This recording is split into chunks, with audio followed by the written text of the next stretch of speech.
No, I don't hate him. I don't think you do either.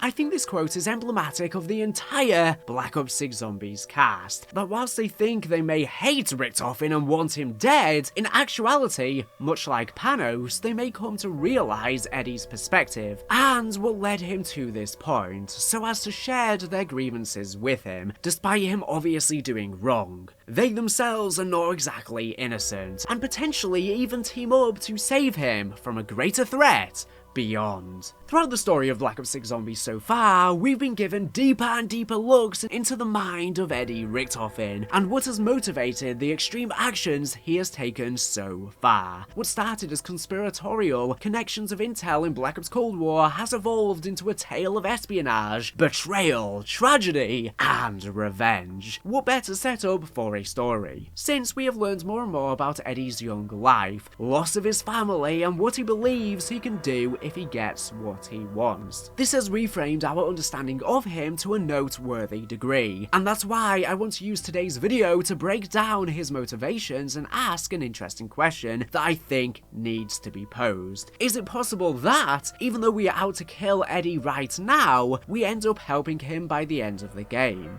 Let's take a look at some evidence, discuss it, and I'll leave it up to you to decide. One interesting series of signs we've seen build since Cold War is a looming sense of foreboding guilt, swallowing up Samantha first, and seemingly now beginning to come for Weaver. Samantha said as far back as after the exact time that her and Weaver failed an assassination attempt on Richtofen's life, leading to Weaver to burn his house to cover his tracks, not knowing his family, his wife and son were inside, which seemingly perished, that she believed this night would surely come back to haunt them. Both her and Weaver in penance for their actions. We also see an interesting expression on Weaver's face in the ending cutscene of Citadel Day More, when Kraft says that Richtofen is his son. And Richtofen, where is he? We know he contacted you. Please. Please don't kill him. He is my son. He's your what?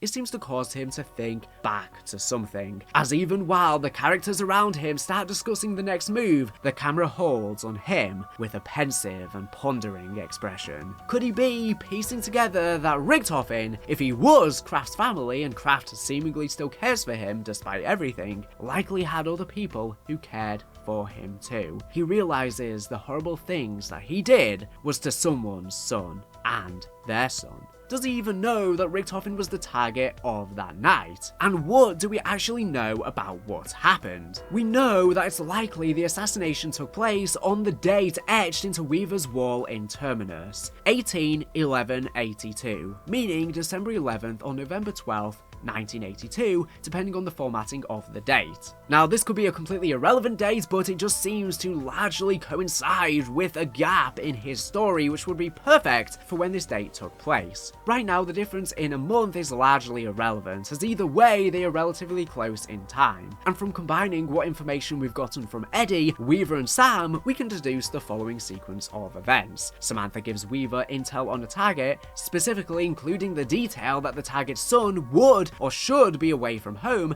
with his mother. This would be Weaver's opportunity to strike. That night, Weaver would attempt to kill his target. Once he attempted to take out his target, it seems something went wrong. We aren't sure of the details of this confrontation. We aren't even sure if Weaver believes he killed the target or not that night. While we know Eddie is alive, but scarred on his throat and eyebrow, Weaver's next step of setting fire to the house to cover his tracks of his assassination would suggest that even though Eddie lived, Weaver thought he succeeded. This step would prove to be Weaver and Samantha's key mistake, however. Samantha's initial intel was only partially correct. Weaver would learn. The boy was with his mother, as Samantha had said. However, both were still inside the house. This means that Weaver's house fire would cause both to be burnt to death alive. Samantha would hear the explosions and see the fire from her apartment in the middle of the night, sitting up all night worried about Weaver until he arrived in the early hours of the morning at 3 a.m, spending the rest of the night crying in her arms. She has said she knew even then, that this night would surely come back to haunt them. Does Eddie blame Weaver and Samantha for this? And is his journey simply an evil one for revenge, or something a bit more complex? Well, initially, the observation that he had imprisoned Samantha in Block 8, and now Weaver, on Terminus, and did clearly instruct the Terminus Island crew that he wanted Weaver to suffer more than the rest, the situation is not as black and white as it seems. We learned in Cold War's intel that Eddie had actually used his position of power to pull Weaver's name from Operation Charybdis. What was Charybdis? To keep it quick so we don't get too bogged down in campaign lore, Charybdis was a joint plan between government agencies to take out Mason, Hudson and Weaver, people they believed to be untrustworthy and dangerous, due to their association with Mason. What this means is, Eddie essentially saved Weaver's life with a wave of his hand. Had he not done this, Weaver would or could have been executed. Just as he did Weaver, Eddie ordered the rescue of Samantha and saved her life from Firebase C2, although being the one to tell Peck to throw her into the Dark Ether to begin with. And while director Richtofen did indeed imprison and experiment on Samantha, threatening the life of her dog and Dr. Gray in the process, he never physically harmed Gray or the dog. In Block 8, Samantha, due to the urge to protect those close to her, activated her powers and began to learn to control them. He also spends time telling her that he was rather forgiving about her and Weaver's history, implying that he's not as mad as you would assume he would be about the murder of his family, or that at least he can look past instant revenge for the greater good. I do understand. In fact, I was very forgiving about the whole thing. I mean, given Weaver's failures and lapses in security, I could easily have had him disappeared. During his time speaking to Samantha, he was also sure to tell her that he saw her as a good soul, something that clearly held value to her as she repeated it just before her self-sacrifice in trapping the Forsaken. I am not a bad person. You are a good soul.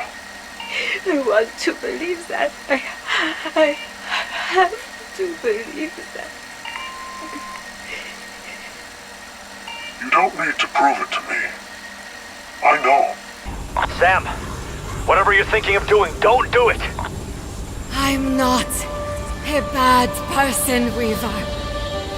I am a good soul. Samantha even outright says that she is grateful for the stuff she underwent in Block 8, as it was necessary for her to grow. The question to me is not whether or not he did this simply to torture them. It's very clear if he simply wanted their deaths or them to just suffer, he's had ample opportunity to achieve that. The question should shift into asking why he chose to not do this. Are his emotions more complex due to more factors in the situation we don't currently know? Or could it be that his final plan is more important to him, that the small satisfaction of short-term revenge would bring him is not worth losing the vital factors of Weaver and Samantha? Obviously what Richtofen has done throughout is wrong. That much shouldn't need to be spelled out for you. And he caused her to suffer extreme trauma immensely. We know the goal of these interrogations seemingly were to reawaken her memories and subsequent powers. As we learn from Citadel Daymor's intel that Gabriel Kraft, as Richtofen's adoptive father, was one of the very first people working for the US government on MK Ultra and was the reason why he and Eddie moved to America from Germany to begin with. MK Ultra trying to reawaken memories, and we know at the time he was initially given this job offer, he wanted to use it on none other than Richtofen himself as a child, as he was suffering extreme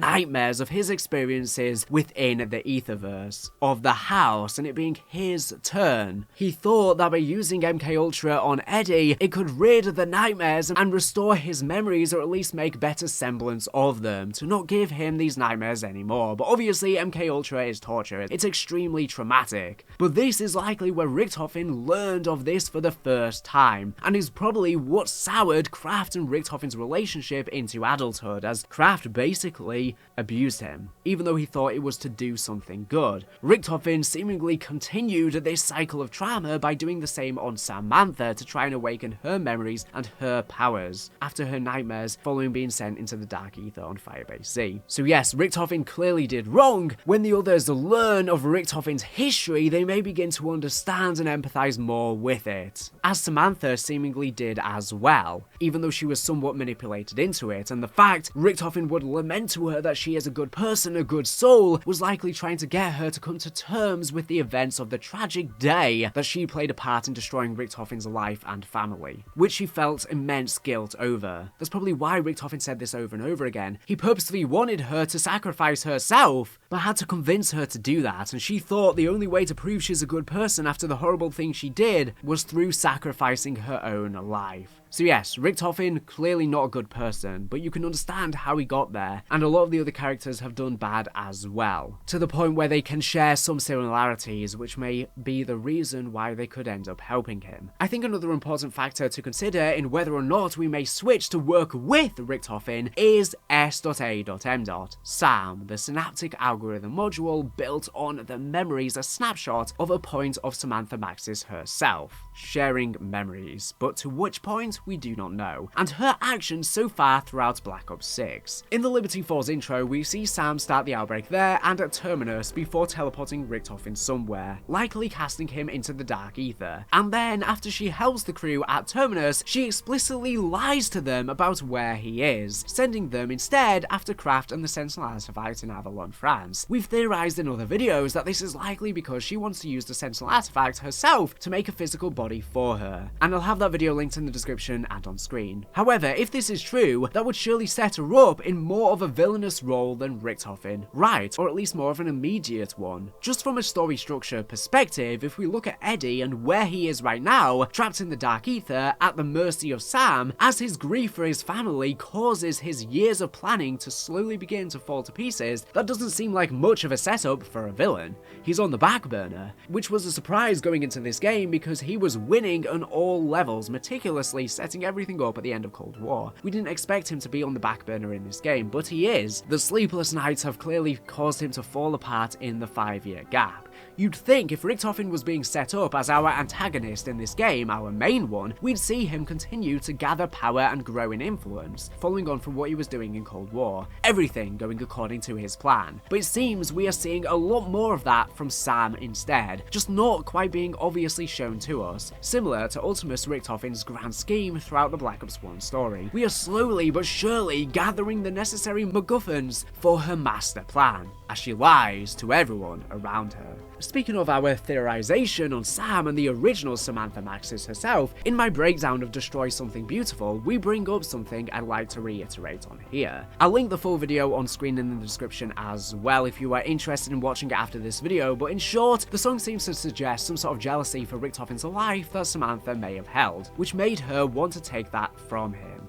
leading to the events of that day. The new information we have in Citadel about the adoption of Richtofen and only Richtofen only seems to reinforce these possibilities too, as that would leave Samantha alone in Germany in the orphanage in this new world, as Richtofen was in the Aetherverse, with only Richtofen being adopted, when they were supposed to go together into this new world and live new lives together as best friends, but they were split, ripped apart, and she may have wondered why only Richtofen was chosen by Kraft and not her. This allows us to take a different look at the events of the night that reframe who we would consider most responsible. While our initial assumptions were that Weaver had already had Richtofen as a target and only contacted Richtofen for intel when he would be alone, however, those were just that, assumptions, as many have been in this video too. So I want to propose a new assumption. Could it be that Samantha asked Weaver for a favour, or somehow tricked him or manipulated him into targeting Eddie in a more malicious and intentional way? Well, it's doubtful it went this far. It is even possible she intended to get Samuel and Richtofen's wife killed as well, leaving him alone as she was. Although I think this is very unlikely considering she repeatedly says she made a promise to keep Samuel safe, so most likely she genuinely wanted to protect his family as they were just bystanders and should not have been implicated in this event in any particular way, and she clearly holds immense guilt over this. So it seems more likely that if this is true that Samantha was out for jealousy, she simply intended his death and the death of his family was an unintended consequence of a petty revenge scheme. This thought process nearly exonerates Weaver from guilt, an unintended pawn who did something that would go on to ruin not just his life,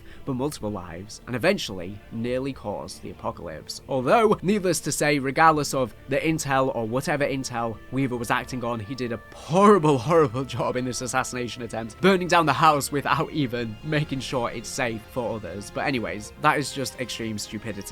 We too have theorized before that the mysterious figure talking to Dr. Panos in Liberty Falls is also the Samantha Maxis AI, pretending to be the original Samantha Maxis in order to trick Panos into assisting her. Which again, I'll have that video in the description and on screen if you want to check it out after you're done with this one. This would mean while Weaver and Co are in Avalon, busy saving Kraft and then getting the Sentinel artifact, he has been back in Liberty Falls and doing whatever she requested with the leftover Janus technology and systems, potentially heading to the mansion and or Janus Towers. Another interesting point related to this is the maps that we seemingly have left. The leak of 4 map names at the beginning of the year, the Keep, which we now know to obviously be Citadel, Dig Site, which is confirmed by the ending, Mansion and Janus Towers, so far seems to have been legitimate. This means that once we claim the Sentinel artifact in the Dig Site, that only leaves Janus Towers and the Mansion maps left, if Trek do not have any others planned. This means that, more than likely, once we get the artifact, the rest of the game is going to take place in and around the Janus headquarters in West Virginia, which is the Mansion. And considering we have already seen in the reveal of Liberty Falls that Sam AI is buried deep underground in the Mansion, would this not set up this location as a perfect finale for the Black Ops 6 storyline? Our characters go to the Mansion, meet Richtofen, and Weaver is forced to face up to his own actions, realizing who Richtofen is, what he did, and how that's motivated their actions so far. And if this revelation comes to light here, or potentially even sooner on Dig Site, how will the other characters react to this revelation, and will they be mad or even horrified at Weaver now, since his actions led to their imprisonment, something Carver especially punishes himself for. Weaver's been blaming himself too for being their commander-in-chief and not knowing who they were working for, blaming himself for all of their fates, which now makes all the more sense. Will they now look at Weaver in new light once they find out this information? It all depends on the reasoning as to why Weaver and Sam targeted Richtofen. If he was just given orders or manipulated into it, it would make it all the more understandable. For Richtofen too, especially since Samantha was the one who gave the intel, so would be the main culprit. At the same time, potentially on Dig Site or the following map or maps, the crew will begin to realize that Sam is lying to them. It's bound to happen sooner rather than later. We've already seen Carver begin to deduce it in the dialogue for Citadel. Let's play this out. Kraft points us at the shiny magic doodad, we bring back Maxis, and then kick down Richtofen's door. What's Sam get out of this? What's her angle? If Richtofen treats his artificial friends like his real ones, maybe she just wants him gone. And surely once they don't find Richtofen in Avalon, but instead realize he's in the Dark Ether, they'll realize she's not being truthful. First the outbreak on Terminus, now this. There's a pattern here. Someone's out there pulling the strings, getting in our way. It's like they enjoy watching us squirm. Or someone's also got Richtofen in their sights. Seems we're not the only players in the game. This would be the perfect setup for a quest where we work together with Richtofen to rescue him from the Dark Ether, we keep the Sam AI from using the Sentinel artifact we were tricked into bringing her, thinking it would be able to save Samantha Maxis, but instead it could be intended for Sam to create an artificial body for herself, which would explain the line in Modern Warfare Zombies by Ravenov that they failed to save Samantha Maxis because it might have all been induced by the Sam AI. We promised we would find a way to rescue her, and when we failed, it was a blow. Some of us took it very hard. We vowed never to let this happen again. Not even a real legitimate possibility to begin with. Once rescuing Richtofen, potentially we battle the Sam AI as the boss fight for the map with his help, descending the same large elevator we saw in the intro cutscene of Liberty Falls on the way down to the boss fight, similar to the Zetsubo no Shima boss fight. And I assume the Wunderwaffe that was broken by Sam will probably be the wonder weapon for the map. And finally, help Richtofen use the Sentinel artifact to save his family, cleverly inverting the usual Richtofen betrayal trope COD Zombies is known for, and maybe he will finally get a happy ending. Whether he deserves it or not is questionable. At the end of the day, he has done horrible things, but horrible things have happened to him as well. There's no doubt about it. And potentially, even if someone is not good, them getting some good in their life can be really the only thing to escape the cycle of trauma, whether deserved or not. This would explain why in Modern Warfare Zombies we learn that Requiem failed to save Samantha Maxis and instead end up having to sacrifice their lives in 1996, leaving Ravenov to watch over Ava, for an unbeknownst reason. But this could all play down on DLC 3 if we go to Mansion after Dig Site instead, and then head to Janus Towers afterwards. These maps could definitely be interchanged. It's a bit unclear right now, but we're going to learn a lot more closer with the Dig Site map. Speaking of Ava though, we know that she was artificially created using Samantha and Ravenov's DNA before being carried to fruition by Grey through an artificial insemination pregnancy. However, there's an interesting anomaly with Ava's age and the events of Black Ops 6. Grey getting pregnant with her has yet to happen as far as we can tell. This means that she'd allow, to some degree, Richtofen to inseminate her with the child of Samantha Maxis in a lab, acting as the surrogate mother for Samantha Maxis and Ravenov. While during Modern Warfare Zombies' life cycle we assumed it was likely some kind of forced experiment at the likes of Terminus Island, it now seems far more likely these characters will somehow learn to work together, meaning that the creation of Grey is far less of a sick plan of Richtofen, but more so a consolation prize. Although Ravenov does specifically say their DNA was taken from them with or without their consent, but it may mean that Grey consented to this, but potentially Ravenov didn't, as their DNA was probably extracted during their time on Terminus Island or even during the events of Cold War. And Samantha clearly can't consent either if she's in the Dark Ether.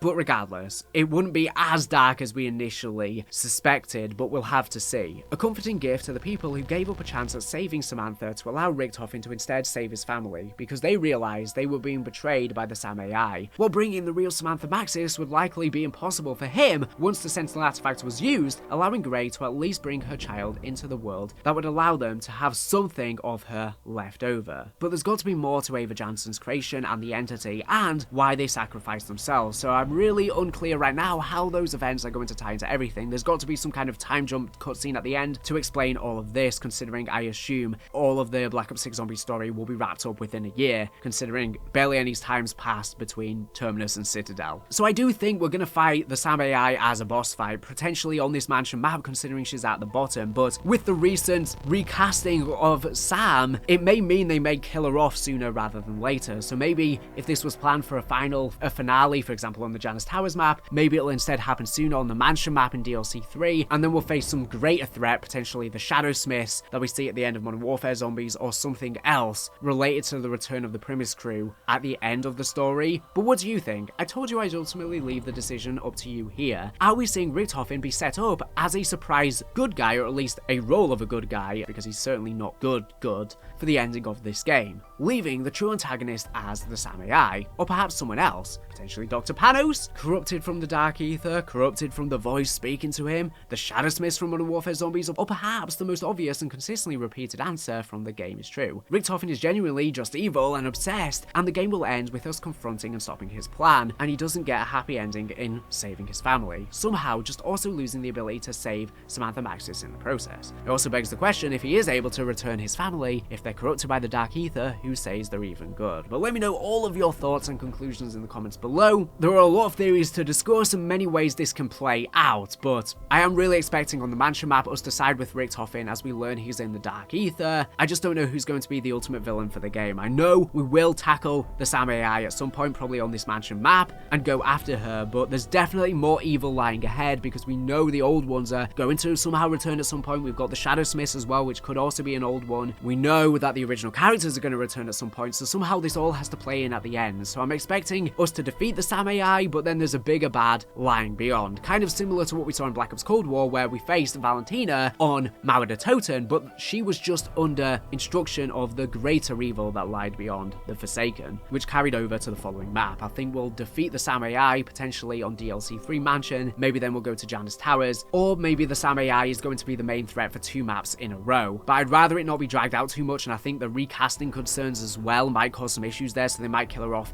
sooner rather than later. There's so many other villain potentials in this story though, but I really do think we will side with Richtofen at some point with all of the evidence I've discussed in this video. But without further ado, thank you for watching the video. Make sure that you subscribe if you're not for latest and greatest Call of Duty news and information. So anyways, thank you for watching, and bye.